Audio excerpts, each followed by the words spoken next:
Hey everybody, Ji'nara here, welcome back. Continuing Noir Ascension, a custom campaign for StarCraft 2 created by EDHRIANO. We're heading into the first mission proper this time. We played the prologue last time. It was playable and there was a boss. Alright, mission 1, Departure. We got like a lightsaber going on here. Stand amongst the ashes of 1 trillion dead souls and ask their ghosts if honor matters. Their silence is your answer. That's from Mass Effect 3! Bloodhunters and observers are permanently cloaked. Indeed, I'm aware of these things. So what did we learn last time? We learned that Ji'nara took over for Alarak after Alarak was killed in the Purifier Wars. Then Ji'nara was killed by traitorous, I guess, 1st, 2nd, 3rd, 4th, etc. ascendants. And now her adoptive daughter and then the Tal'darim Eradicator are teaming up to avenge her. Normal, please. The Cradle of Life, approximately 3:41 a.m. local time.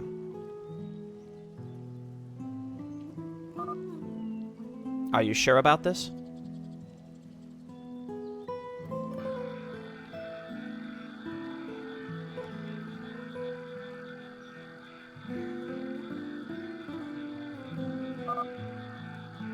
I wouldn't be here if I wasn't.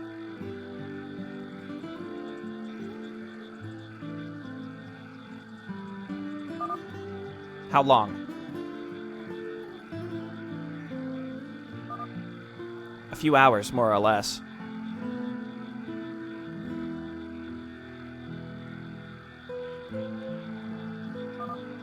Close your eyes, Eradicator. We will wake you up when it is done.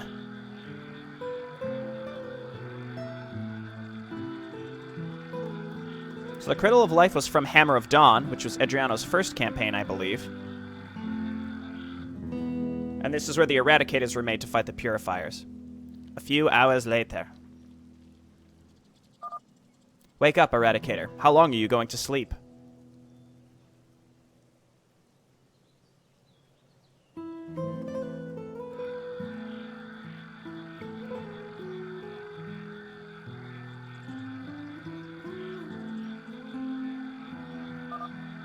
We removed your left arm cannon, and your Eradicator power core is requested.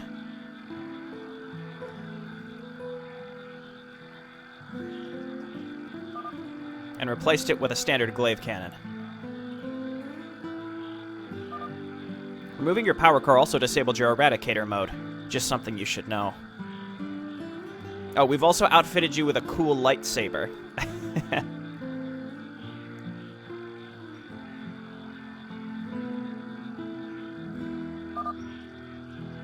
My blade, how I missed you.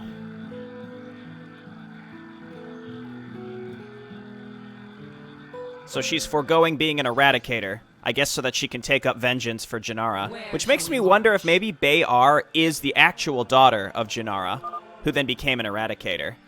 Thank you. Former warrior of the Tal'darim. See, that's why I'm thinking... I think there were like 4 Eradicators. There were 3 or 4 of them. They were made in the Cradle of Life. And one was Sinar. Apparently this is Bayar, who's part of the Tal'darim, which is why I'm thinking like she teams up with Elenara, like the adoptive daughter and the actual daughter of Ji'nara, coming in to avenge her. Volunteer to join the ranks of the Eradicators during the War of the Purifiers. Not much is known about Bayar's past, and Bayar likes to keep it that way.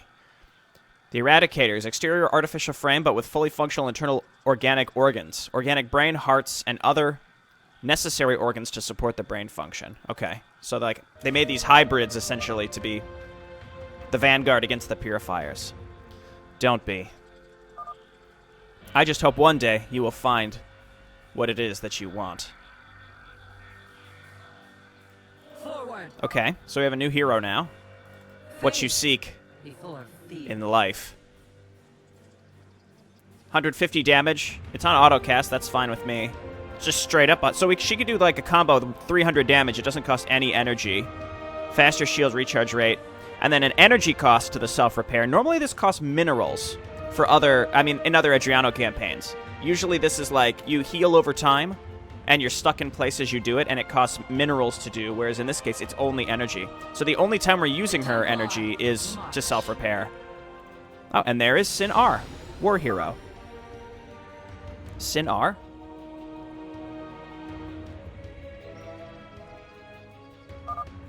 Hello, sister.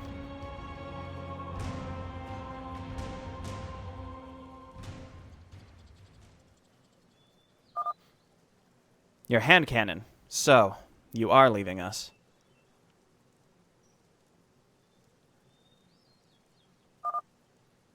You do all that for her? After all she had done?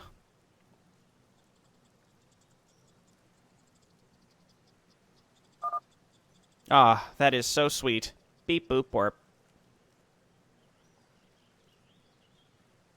I like how they each have their little robot companions.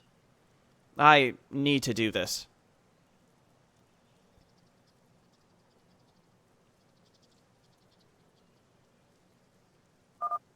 I owe her that much.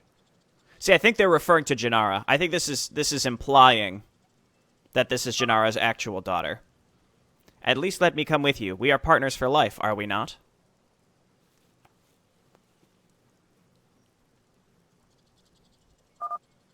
No, NS9. I'm not going as an eradicator of the A.C.C.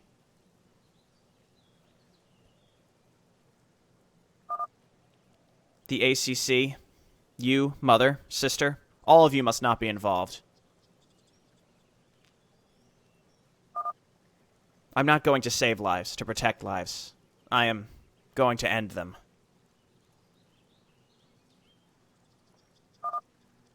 Where I am going, you cannot follow. You must not follow.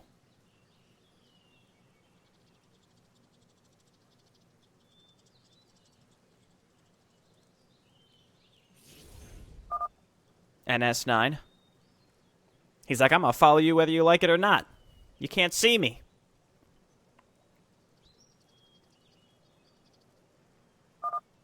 Sorry you had to see all that. You and NS9 had gone through heaven and hell together. Beep boop warp. Worry not, your strong bond will prevail.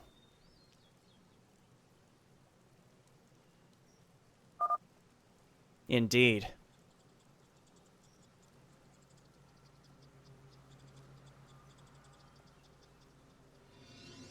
Okay, so we've got cinematics, lots of cinematics. Mother is waiting for you in the training room.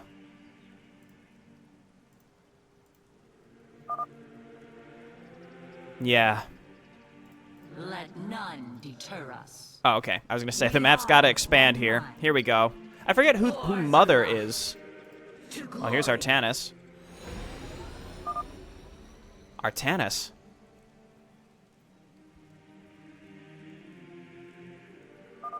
Hello, Bayar. What brings you here? I heard you're leaving. I need to see you before you go. Look at these creepy little eavesdroppers. Why?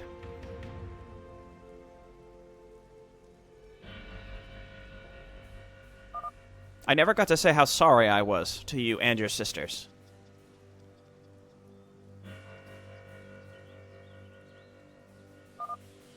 For all you had to do.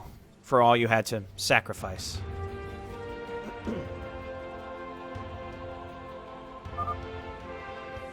And you will never have to.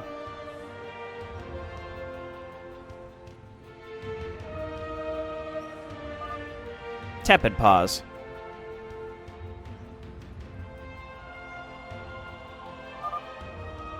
I should go. Mother is waiting for me. Combat awaits. So this is like a big farewell map, I guess. I'm curious to know what the actual mission is going to be once we get there. Who is this, by the way? Oh, Ben R. So Ben R was the original Eradicator created in the Cradle of Life. I guess is considered the mother. Okay.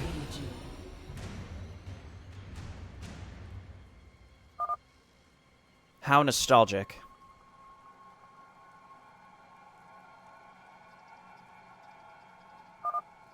This really brings back memories. Can't remember how many times me and my sisters trained here.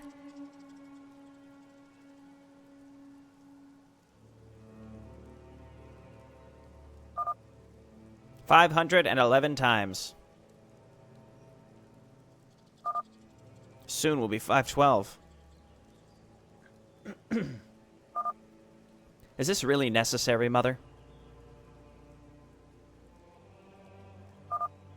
Without NS9 and your arm cannon, you become very vulnerable.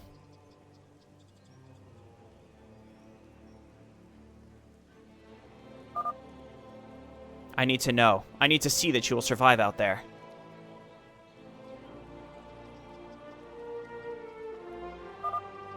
That you're not leaving us just to die.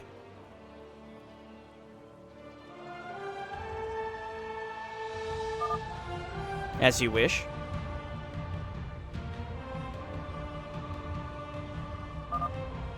Initiate virtual simulation program number 31C, NS3.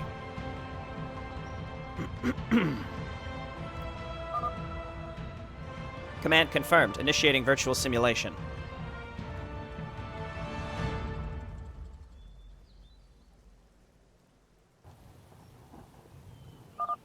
Please stand by. All right, here we are. After 12 minutes of cinematics, we might get a base. Is there a special reason why I'll be commanding and fighting the Tal'darim?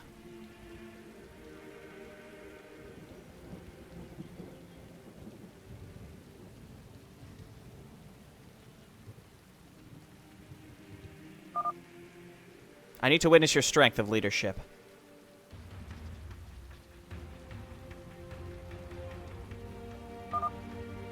But why the Tal'darim? You are going to the Tal'darim homeworld, are you not?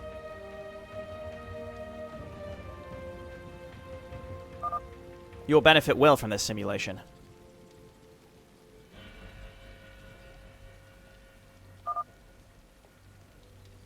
A mother's intuition?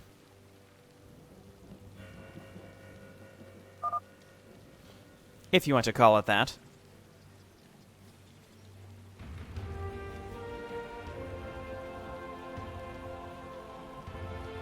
Okay, long camera pauses. Here we go. So we've got Bayar, we got the 2 nukes, and then self-repair. Let's start getting saturated here. Spend all our money to do that, I suppose. Okay, so let's quick save now that we're here, and we can scout out with Bayar. So Ben-R is not their actual biological mother. It's like they call her mother because she's like the mother of the Purifier or the Eradicator program, rather. Okay, so yeah, they've got the votaries. So do we. Those are really good, though, with the shield recharge. I like that a lot. I guess what I could do while we wait to get saturated is just keep pulling out these individual units and killing what we can. Right, so like we blast them, and then we blast them. And then we've got the self-repair, which only costs energy, so it's virtually free to use. And nothing else is competing for her energy. Again, we just kind of keep poking in here and see if we can kill individual units. It's a pretty small area here. Just waiting for these cooldowns to be up before I attack in. I saw a Vanguard there. There we go. Oh, okay, they've got Blood Hunters. There's the whole Blood Hunters are permanently cloaked coming into play. We got to pull them into our static defense. You know, go ahead and heal, and then just keep making probes. So what can we make here? Pretty much anything we want is in our purview right now. Let's get a forge. And then we're just going to keep... I'm going to get this saturated as soon as possible. Obviously, we could take this base eventually. Yeah, they're just going to keep remaking these zealots, but that's all right. I'll just keep killing them. What's going on with her Q? Again, every little bit that I can kill. I'm really going hard here with my upgrades and my economy. Maybe a little overboard, I'm not sure. But I would rather just get this fully saturated now, and then we can figure out how many resources we're realistically working with. We haven't gotten attacked like at all. That's fine with me. I was just looking. I was just looking to see what we're up against here. Okay, so they have vanguards. I assume that means that we're going to have access to vanguards also. So let's go ahead and get our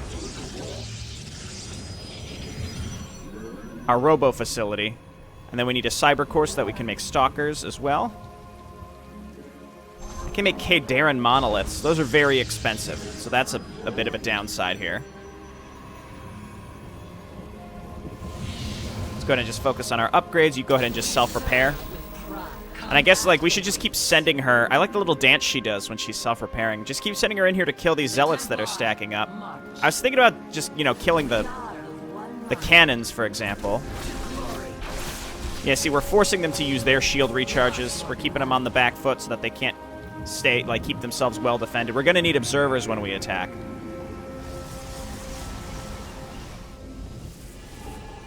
So we can make Reavers. That doesn't really fit the Tal'darim. But it's what we can make, so that's fine with me. Again, I don't see a reason to not just keep diving in here. Okay, here comes some stalkers. Here comes some blood. Okay, so here comes an actual attack. Oh, no. I have an observer. We're good. Oh, no. Well, that's fun. Reavers are... Well, they suck. First of all, you know that I hate them. Everybody knows that I hate them.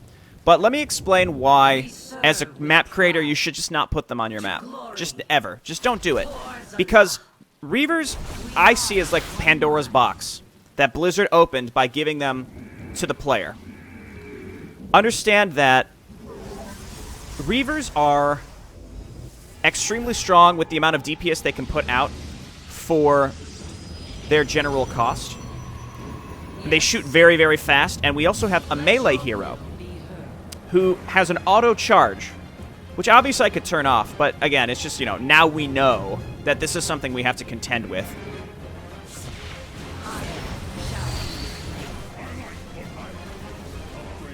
Okay, stay back. You guys get in there.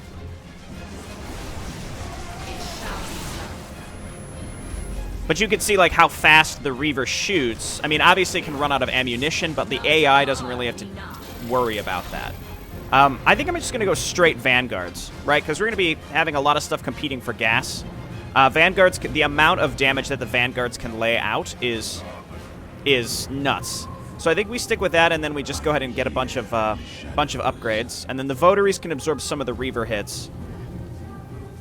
Again, we're also against Tal'darim, and they have the Vanguards, and they have I assume, Wrathwalkers, and those are all just, they can just absolutely nuke down a lot of our units. Let's get a second gateway as well. So again, we have a melee hero who likes to run in and absorb a lot of the threat from the enemy. So this is going to be tricky. This is going to be very tricky, just based on the fact that these are all the things that we are working with in this, for this faction. So we have a strong hero, but she's likely to just get herself killed, especially because, again, the enemy's making Reavers, which just nukes down this front line of Zealots that we're going to be making. All of my gas now is going to go straight to these Vanguards, I'd say. Let's go ahead and lay down those pylons. We have to be careful that we don't accidentally go below 400 resources, because I need to be able to take the next base where possible. Okay, like I'm pretty much exclusively making Votaries. We should mix in some Stalkers as well. I'd like to move up and try to take that middle base as soon as possible, and then we'll have to figure out which way to go to get to the legit enemy base. Let's go ahead and save. Again, you don't need that many Vanguards, especially once we're getting up to +2 and then 3, +3. Is really gonna do it for us. I'm just using Votaries as a mineral dump, though I should be careful because they will die very quickly again to splash damage. So, Vanguards.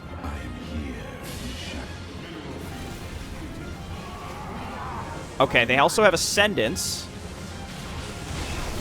Just stay back. All those votaries we had, now dead. Let's get her in there to attack the... Oh, no. I need my vanguards to attack theirs. There we go. Just stay away from that. I can't afford them to be taking from my potential resources here. Let's just get these up here, and then we'll figure out what we're going to do later. Well done taking the first Nexus. Okay, so I need to set this up as soon as possible, and then we have to go and look around to see which base we want to go for first. Combat awaits. Don't try to take my base. Iron shall be reclaimed. Now let's hotkey my production. I'm just going to keep making... Well, we could go +3 weapons. Yeah, I guess that makes the most sense.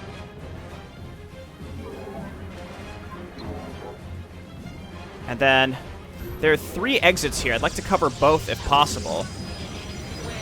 I guess let's sit and wait so that we can transfer our probes up here because we have a little bit of extra resources. Again, I'm just saving so I can go and look. I just realized there are 4 Nexuses. So let's see if we can figure out which way to go for each. Okay, so base up here. I'm just going to assume there's a base in every direction. Again, if I had to guess.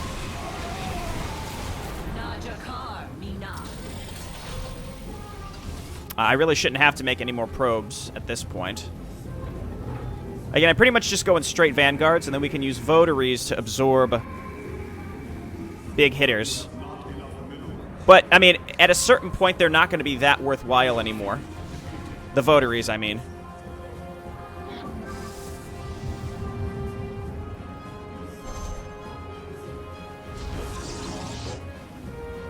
Because, again, like, the splash damage was going to kill this stuff super quick. Okay, let's get over here. I hope these don't Mind Blast. Sometimes her charge, it kind of gets stuck in, like, an action phase.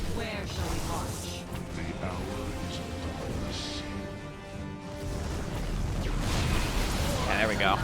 Killed that. We lost a pylon, but that's okay. Get this set up. Again, I need to pick a direction and go. This is real dicey. So it seems like we've got, like, Ascendants from here, Robo from here, and then maybe this is just, like, gateway crap, so maybe we just want to go that way. More Vanguards. Seriously, man. Vanguards are, like, the best anti-ground with the splash damage and all that I think I could ask for. I think maybe let's go north. I'm not sure if I have enough. That's the thing. Like, this is very, very dangerous. I have 4 Vanguards. That's not bad. These areas are a little tricky to get through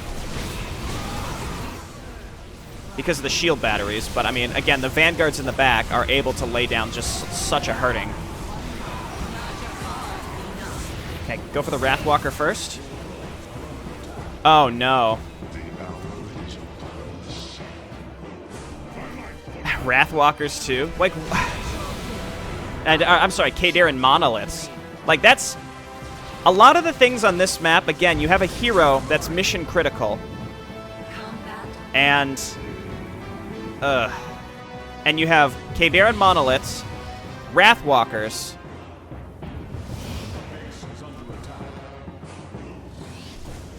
Vanguards, and Reavers. So I have some fundamental disagreements with this map. Unfortunately, but, you know, it is what it is. I need another observer. I don't even think it's worth getting any armor upgrades, to be honest. I don't think it's worth it at all.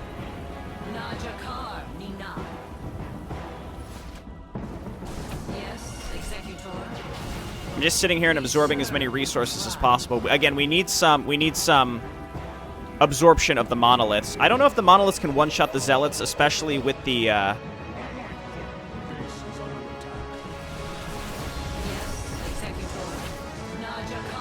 Gotta kill this. Is my observer not flying?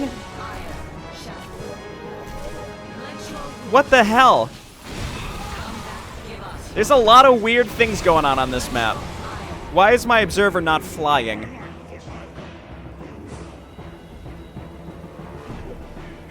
Okay, let's quick save and go. We gotta kill one of these bases so that we can expand up to it. Is there even enough yeah, there's enough resources here. We should be okay. Okay, nuke this down. Then we gotta get on top of those monoliths.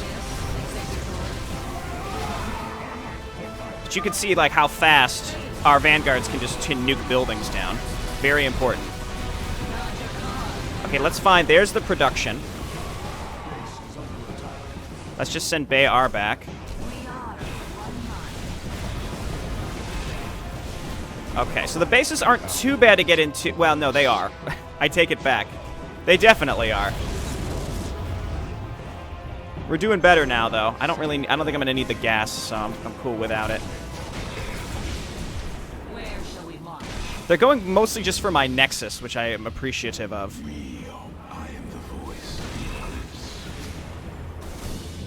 Next attack, I guess, up and to the right, like that area next. I should maybe wait for this to finish. I don't know. Just gonna keep making zealots. I'm gonna get a second observer too, just in case. It's just, it's again, just because there's so much frontline nuke and your hero is a frontliner who has a charge, so she'll get ahead of your other units, it's rough. It's just rough. Our Size Sword doesn't benefit from upgrades, but the Glaive Cannon that attacks air does, which is great. I can't realistically afford any cannons, and they're going to be outranged by Reavers anyway, and they're going to get, like, instantly killed by Vanguards. So I don't think it's worth my while to actually get armor upgrades. Alright, let's attack up here and see if we can make something happen. I'm gonna imagine it's kind of the same layout, but we'll find out. Again, look at how those Vanguards just nuke this stuff down. Bayar, come on back here.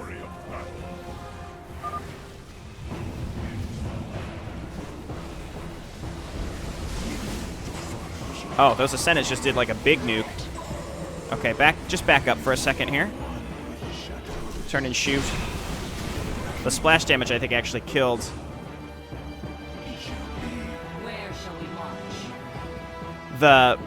The invisible guys. All right, so once again, we got to get up there into the monoliths.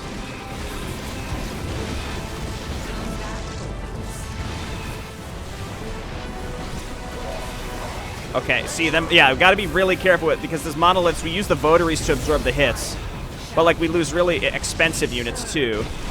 There we go. Just depower them. I'm going to send her back home so that she can die to a Reaver. I have more than enough gas.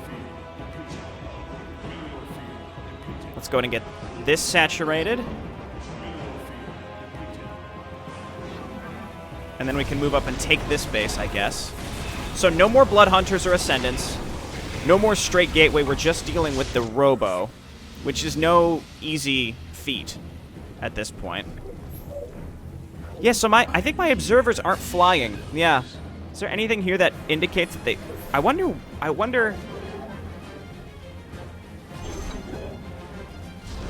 why that would be. Like, maybe the observer model is used, like the observer asset's used for something else in the campaign. And then, again, then EDHRIANO just didn't set them back to being, like, normal observers, so they retained the being on the ground aspect. I have no idea. I have no idea. This has been going okay, but there's barely enough resources. There's barely enough resources to do anything. It's very, very dicey. So, like, I have an army, but it's not huge. And, again, we're going to be fighting into Reavers and such. Maybe Wrathwalkers would have been the right choice. Let's just lure out some of these units.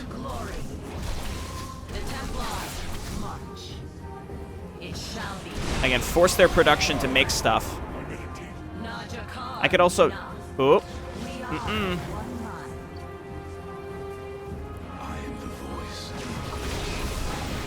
Okay, not bad. As long as we can get in range. They just attacked us with that Reaver, which to me means maybe we should go for it. Let's quick save. Okay, get in there. Okay, we gotta attack these Reavers. Basically, nuke down their heart. Oh.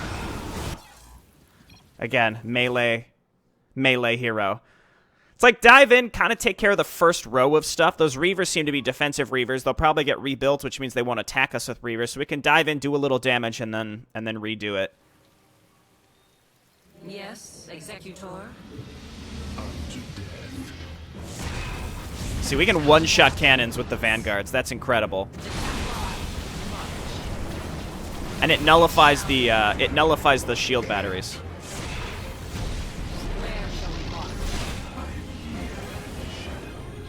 Okay, so I'm just being extra careful. Let's go for the pylons next. It's really hard to beat just the sheer DPS that you can get from Vanguards. It's really, really good. One more. See how fast those shoot? Again, Blizzard really... I feel like Blizzard opened Pandora's box with how good a lot of the Legacy of the Void campaign units are. Because they weren't designed to play against them. They're designed to give to the player, such that you have to utilize resources to build, which is something that the AI notably doesn't really have to deal with. So if you could just have them just, they can build Reavers with no thought to, how much they cost or supply limits or anything like that, or having to really tech to them, they're extremely overpowered in that sense, when the player is not the one that's making them. Well done, daughter. You proved yourself to be a worthy commander. See, because we would have had to make the robotics bay, which is hugely expensive. Like, we're floating some money now, but like through these first two nexuses, we really couldn't afford that.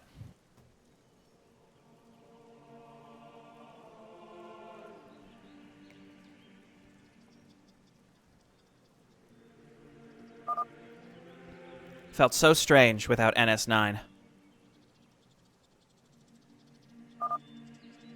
After the war, the A.C.C. has been getting many requests to shut down the Eradicator program.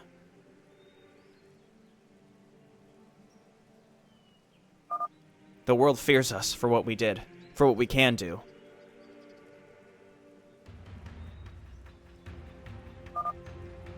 The very world that we saved fears us now. Removing your arm cannon and power core, and keeping NS9 here.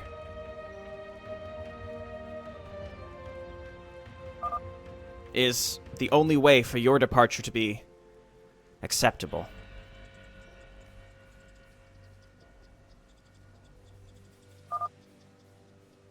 What now, Mother? You're free to do as you wish.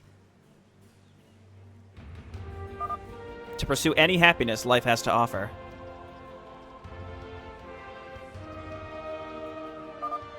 And perhaps one day, you will find peace.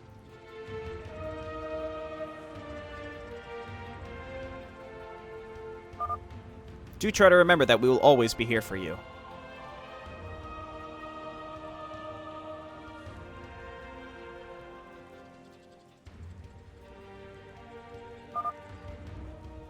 Take care of yourself, Mother. I'll see you when I see you. Not something I'd expect a Protoss to say.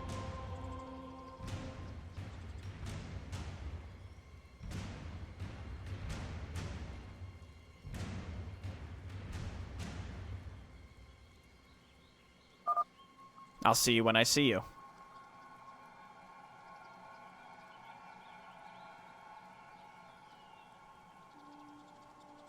I feel like this is a setup for a one-way ticket, you know?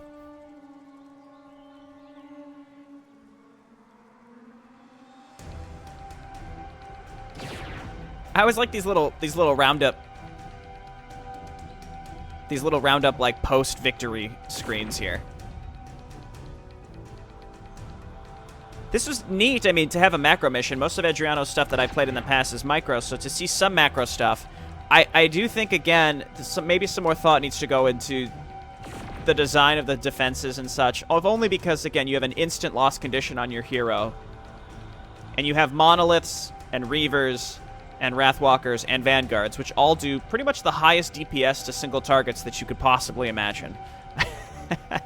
And that's why I make the reference to how those units were designed, really all of them that I'm thinking of. Yeah, Wrathwalkers, Vanguards, Monoliths, Reavers. Those were all designed with, again, having the player being able to use them, not having the player play against them. And yes, including them can add to the challenge, but again, I think, I view it as more Blizzard's fault for opening Pandora's box. I mean, anybody could have created these units themselves in the editor and made new assets to do it. But I think by including them in the vanilla game, Blizzard has essentially told map makers, like, hey, put these in your maps. And I'm here just like, please don't. That's not what they were made for. You know, I think the Vanguards would be okay. It's just, you have to use these units sparingly. Sparingly.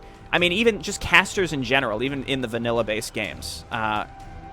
You know, if you just have them like, oh, we're going to have 2 casters in every attack group that goes to the player on a timer, those are extremely impactful units.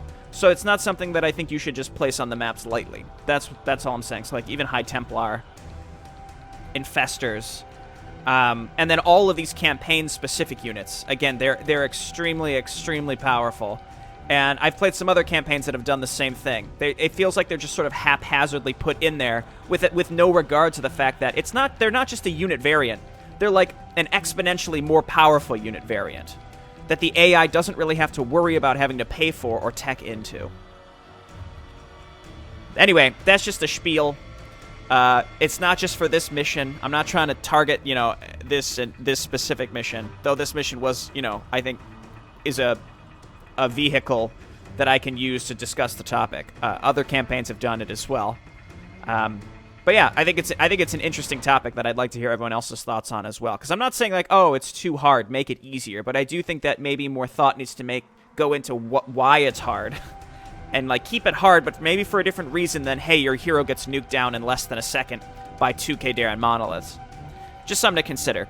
All right, well, thanks everyone for watching, and I'll see you next time. Bye-bye.